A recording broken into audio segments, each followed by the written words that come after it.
right, everybody, welcome back and to the season finale of what has been hopefully a great journey and a great trip for all those folks that have been listening to us in our inaugural season of the Teachers Lounge.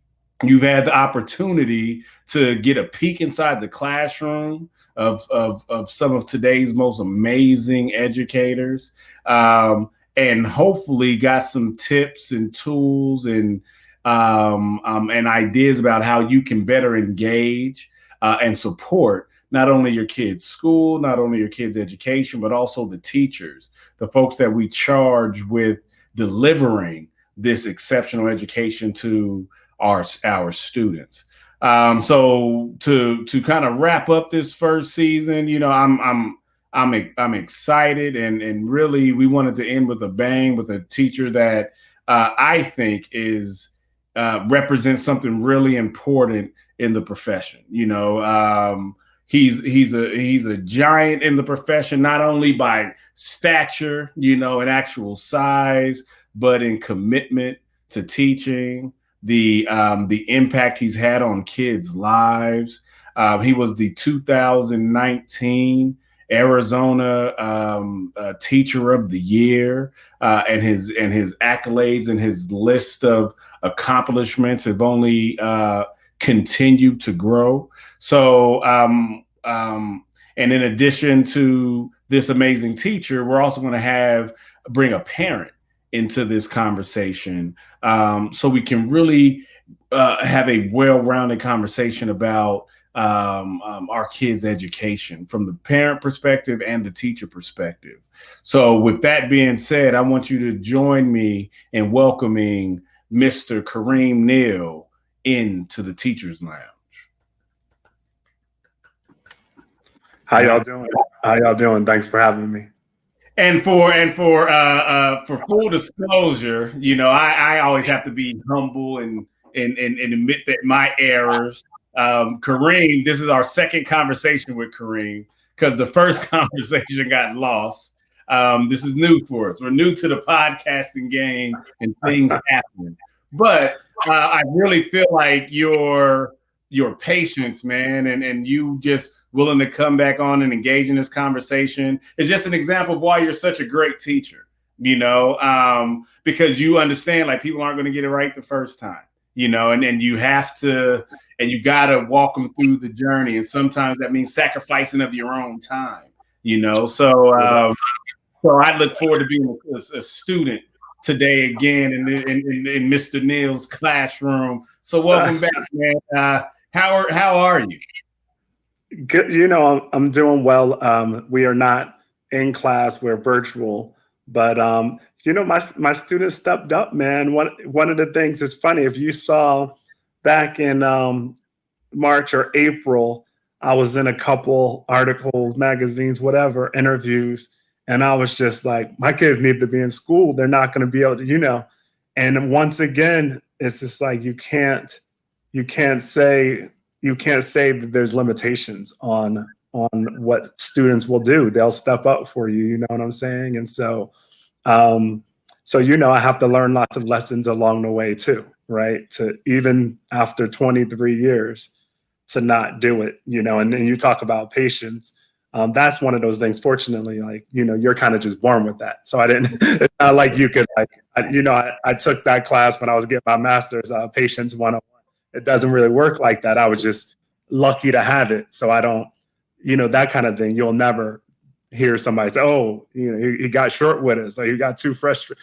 That doesn't really happen that much, which is helpful, of course, teaching students and in life. But yeah, for me, the one thing I think that has always been a challenge that I have to constantly work on is saying they don't have limitations to learning. You got to figure out different ways to get that learning done.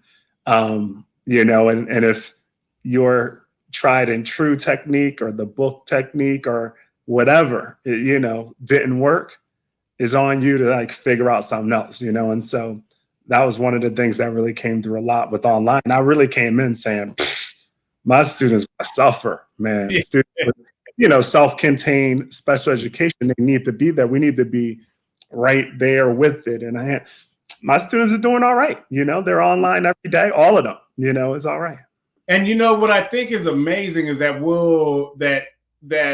I think we will surprise ourselves and we will surprise each other.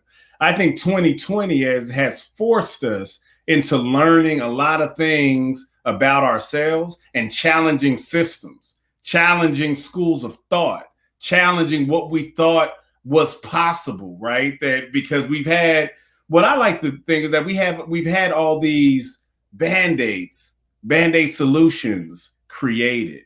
And sometimes that prevents us from really thinking about the best way to operate things. And sometimes we take the easy way out and we don't even realize that we're doing it, you know, to your point that these are students who learn differently, you know, and that's what I've learned in just my walk through education is that it doesn't mean that if a kid's in special education, it doesn't mean that they're not capable. It just means they learn differently. But sometimes we can tend to overcompensate, you know, and then not put them into the environment to learn and adapt just like we would, you know. So it's so that's profound. What you're learning at the 23 years in the profession, and being humble enough to learn that, because a lot of times our ego can get into the way, you know. Yes. So Kareem, you've been teaching for 23 years in the profession. Has it all been with special education, all 23 years? The entire time has been special education. It's all been self-contained. So I've always had students who typically were with me most of the day. Yeah. And what was it about the special education environment that attracted you to it? What was it that, like, this is my niche? Because I worked, again, full disclosure, I was in a special education classroom when I was a teaching assistant for about 4 or 5 years, and I couldn't really handle it. I didn't have the patience. I didn't have, because the thing that I realized is that we all learn differently, and everything has to be taught. I mean, from opening a shoe box, opening a cereal box, to tying your shoestrings, and I think it does take a compassionate, empathetic, understanding individual to thrive in that environment, because it's not for everybody. You know, I couldn't survive it. So what was it about that environment that really spoke to you? Yeah, well, for me, it was like the people, not the environment. So I was at undergrad, I was not a special education major. I came into college as a chemical engineering major, and I was actually just working. You know, I was like at an event. I was like the dude who worked at the gym at my school, and there was like a Special Olympics thing one weekend. You know what I mean? Just for like 2 hours or something. And I was there setting up, and one of the people was like, "Hey, do you mind coming over? You're really tall." And a lot of the athletes, the students, even, because I think it was kind of a special education classroom coming in from a local high school. And I was like, sure, you know, and I hadn't really had many opportunities in my life prior to that to deal with any person with kind of those significant learning differences, you know. And so I went over and met them, and it was like they were just like way more authentic than everybody else was at the time, because I'm like, you know, I'm like a 19-year-old college student, and that's not like our bag. You know, we are trying to dress like everybody else, walk, talk like everybody else. You don't want to stand out. You don't want to be different like that. You know, you don't. It becomes tough to present your authentic self a lot of times when you're young and you're in college, and it's just that time where you're just like, I just need to fit in, you know, make sure I don't stand out for something wrong. You know, you're worried about taking chances. And I met these folks, and they weren't, you know what I'm saying? They were just like, they were showing love. They were just like, you know, the guys were like hugging the guys saying, "I love you" and stuff. And for me, that was like, oh, that's the kind of world I wish I lived in, right? I wish I was in. And so I immediately decided in my head, this is what I'm going to do. So I graduated and went straight to graduate school and worked as a teacher assistant in a school for kids with autism out in New Providence, New Jersey. It's called New Providence DLC. And my first teaching job wound up being at that same school before I moved to Arizona. Wow. And so one thing, so people watching this don't, they see you sitting and lounging on the couch, so they can't see your size. So you're like you're 6'7", right? Yeah, now, I'm 6'7", 245 pounds. I'm big. Okay.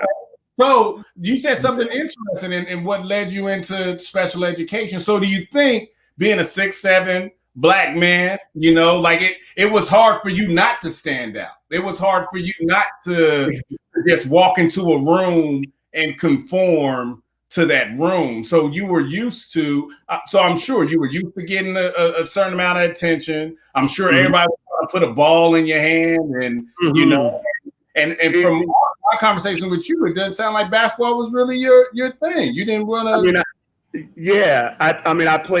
I play a lot of basketball now. I played basketball back then, but no, I wasn't in school on a basketball scholarship or anything like that. I played also football in high school. Same thing. I wasn't there for football. And like you said, it is really interesting being 6'7", and at the time I'm slim. I'm young, so I'm slim, and since then I gained kind of like that man weight.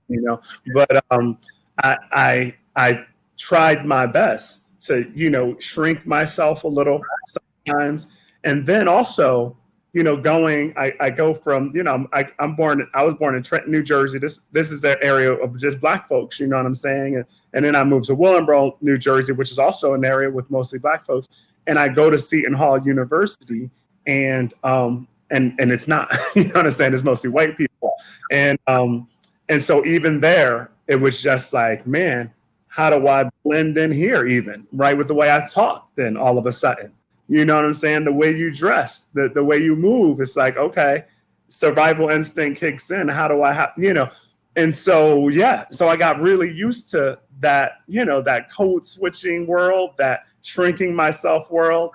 And then these students were a big reason. And the funny thing was, I was always an advocate. I was always like an activist. I read the autobiography of Malcolm X when I was a freshman in college. And I was in there, man. I was wearing like Black Panther pins. I was about that life. But, until meeting these students and seeing like, oh no, you just present your authentic self and let them build. That's when I think took things to different levels, where I was like, and it was really funny. It was right at the time of the Million Man March was happening at the time, and things like that. And it was just like, okay, I'm about to be a strong voice for this community. And it took some time for me to be a stronger voice for the special education community because I was learning it. You know what I'm saying? I wanted to be in it, but that came a little later. But at the time, man, I talked to people about my frustration with schools and how they center kids. They center whiteness, they center all the things in life. They center maleness, upper middle class, all the things, right? It's centered in schools just like it's centered in the world. And so students with special needs, they're not thinking of them too often. And I'm frustrated by that because I know if it wasn't for that day, I wouldn't have been the person I am. I feel like I would be lacking. Like, I feel like they gave me so much just from that day of being open to meeting a new group of kids. And it's just like, man, these kids are on campuses all around the country, but a lot of the regular education students don't even meet them. Kind of like me in high school, I didn't really meet anybody with learning differences like that. So yeah, a lot of stuff was like moving in my head at the time that just is interesting to have a person where you're saying, oh, there was a moment in my life that changed it, as I say, life changes everybody. I got gray hair, it happens. But one day it was like, oh, I'm reevaluating stuff. I know what I want to do with the rest of my life. And it also kind of kicked off that passion for advocacy and stuff like that. Wow. And it's wild how our like we're the sum of our experiences, and our journey through life turns us into who we are. And you wouldn't think that because if you grow up a certain way, like a person who's maybe, 5'11". Yeah, I'm 6 foot. I always wanted to be 6'4" because Michael Jordan was 6'4".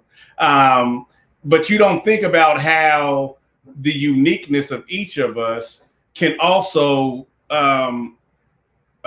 create an environment of where we might be isolated in certain moments. Like everybody's thinking like, oh, you're a big, tall guy. Everybody wants to be that. But until you walk in that shoes, we don't really know what that's like, because sometimes I'm sure it can be uncomfortable when you're having to go try to buy the clothes where your friends are shopping at and you can't necessarily do that. But how that journey really helped or may have played a part in helping you relate to being unique, right?